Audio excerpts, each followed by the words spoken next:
बिस्मिल्लाहिर्रहमानिर्रहीम। अस्सलाम वालेकुम दोस्तों, उम्मीद है कि मेरे सभी दोस्त खैरियत से होंगे। आज हम दोस्तों से बात करने वाले हैं क्रैनबेरी साशे के बारे में। क्रैनबेरी साशे जो होता है, ये किन दोस्तों को इस्तेमाल करना चाहिए, किन को इस्तेमाल नहीं करना चाहिए, ये मुकम्मल इन्फॉर्मेशन आपको इस वीडियो में मिलने वाली है। वीडियो को मेरे दोस्तों ने मुकम्मल वॉच करना है, स्किप नहीं करना, ताकि कोई भी इन्फॉर्मेशन आप मिस ना कर दें। क्रैनबेरी साशे जो होता है, पहले हम बात कर लेते हैं कौन कौन से दोस्त इसका इस्तेमाल नहीं कर सकते और कौन से दोस्त इसका इस्तेमाल कर सकते हैं, और इसके बेनिफिट क्या है और किन बीमारियों के लिए इसका इस्तेमाल ज़्यादातर करवाया जाता है। क्रैनबेरी साशे जो होता है, ये वो दोस्त इसका इस्तेमाल नहीं कर सकते जिनके गुर्दों में पथरी वगैरह है। जिनके पथरी है गुर्दों में, जमसाने में, वो दोस्त इसका इस्तेमाल नहीं करेंगे। और उसके अलावा जिनको सांस का प्रॉब्लम है, सांस का इशू है, दमा है, आस्थमा है, वो दोस्त भी इसका इस्तेमाल नहीं करेंगे। हार्ट पेशेंट, दिल के मरीज इसका इस्तेमाल नहीं करेंगे।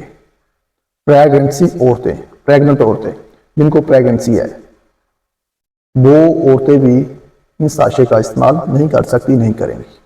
और उसके अलावा जो औरतें बच्चों को फीडिंग करवाती हैं, दूध पिलाती हैं, वो औरतें भी इस साशे का इस्तेमाल नहीं कर सकती, क्रैनबेरी साशे का। अब हम बात कर लेते हैं ये किन बीमारियों के लिए इस्तेमाल किया जाता है, किन को इस्तेमाल करवाया जाता है।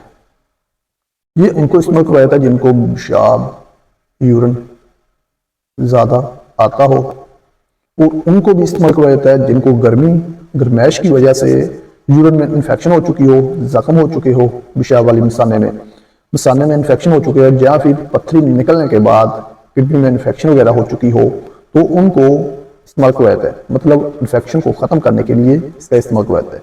मिसाने में इन्फेक्शन हो, गुर्दों में इन्फेक्शन हो, हर किस्म की इन्फेक्शन को ख़त्म करने के लिए इसका इस्तेमाल करवाया जाता है। और उसके अलावा ताकि पेशाब जिनको जल सड़कर आता है, मतलब गर्मी की वजह से जैसे पेशाब पीले कलर का आता है, जल सड़कर आता है, उनको भी क्रैनबेरी साशे का इस्तेमाल करवाया जाता है। और उसके अलावा क्रैनबेरी साशे जो है वो कौन से इस्तेमाल कर सकते हैं, जिनको शुगर का प्रॉब्लम है और शुगर की रीज़न की वजह से अक्सर मरीजों के पेशाब से बदबू वगैरह आती है, उनको भी इस्तेमाल करवाया जाता है क्रैनबेरी साशे। जिनके पेशाब से बदबू वगैरह आती है, उनको इस्तेमाल करवाया जाता है। और उसके अलावा जिनके मिसाने में जलन हो रही है या इन्फेक्शन है, तो उनको इस्तेमाल करवाया जाता है। इसकी जो डोज होती है वो कितनी देनी चाहिए, वो भी आपके साथ शेयर करते हैं। क्रैनबेरी साशे जो होता है वो बच्चों में इस्तेमाल बिल्कुल भी नहीं करवाया जाता है, छोटे बच्चों में इस्तेमाल नहीं करवाया जाता है। और उसके अलावा क्रैनबेरी साशे जो उन मरीजों में भी इस्तेमाल नहीं होता जिनको ये साइड इफेक्ट देते हैं, रिएक्शन करते हैं, वो दोस्त भी इसको यूज़ करना छोड़ दें। और अब हम बात कर लेते हैं इससे कौन से इशू आ सकते हैं, कौन से साइड इफेक्ट है, आपको कैसे पता चलेगा कि इसमें साइड इफेक्ट किया है। क्रैनबेरी साशे जो है ये पेट में दर्द करना शुरू कर सकता है। हर एक के नहीं होता, किसी को साइड इफेक्ट देता है, तो उनके ये मसला बनता है।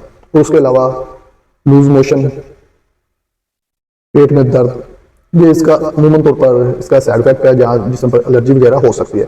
इसके अलावा कोई भी इसका साइड इफेक्ट नहीं आता है। अगर किसी मरीज को साइड इफेक्ट आए तो वो इसके बाद ये साशे इस्तेमाल ना करें, और सबसे ज़्यादा डॉक्टर के पास ही जाना पड़ेगा। डॉक्टर से अपने नज़दीक जो भी डॉक्टर है उससे रब्ता करें, इंशाल्लाह ताला ठीक हो जाएगा। तो उम्मीद करता हूँ दोस्तों को वीडियो अच्छी लगी होगी। अपना ख्याल रखिएगा, दुआ में याद रखिएगा। ओके, अल्लाह हाफिज़।